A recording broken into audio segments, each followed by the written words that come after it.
We're going to determine whether the triangle below is equilateral, isosceles, or scalene. We're going to use the distance formula to show that. So what we need to do here when we start out is we're going to choose a side. I'm going to start with side AB, and I'm going to find the length of AB by using the distance formula. The distance formula, as a review here, is the square root of the quantity x sub 2 minus x sub 1 squared plus the quantity y sub 2 minus y sub 1 squared. And again, as we did previously, we don't care which point we choose first. We can start with any x value on AB. So what I'm going to do is I'm going to sub in, and I'm going to start with A.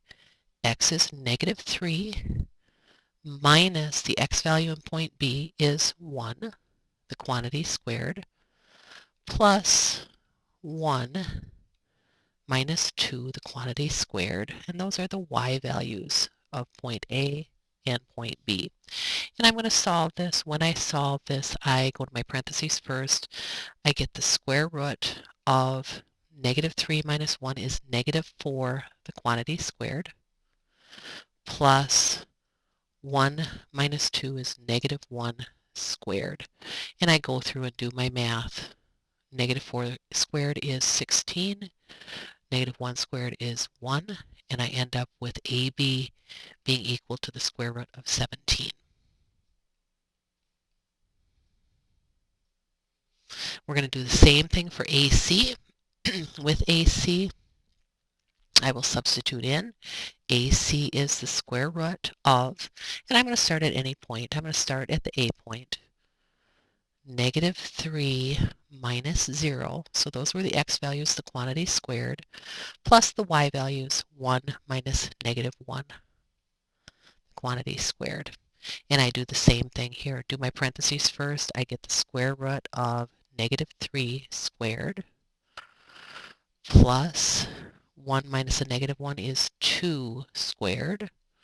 And when I solve this, I get the square root of 9 plus 4, which makes the square root of AB, or I'm sorry, AC, the square root of 13. So right away we know that the triangle cannot be equilateral because we have a square root of 13 and a square root of 17. I'm going to do the same thing for segment BC. So BC will be 1 minus 0, the quantity squared, plus 2 minus a negative 1, the quantity squared. And when I solve this, I get 1 squared plus a 2 minus a negative 1 is 3 squared. So when I solve it again, I get the square root of 1 plus 9, which makes BC the square root of 10. Therefore, because all three sides are different, my triangle is scalene.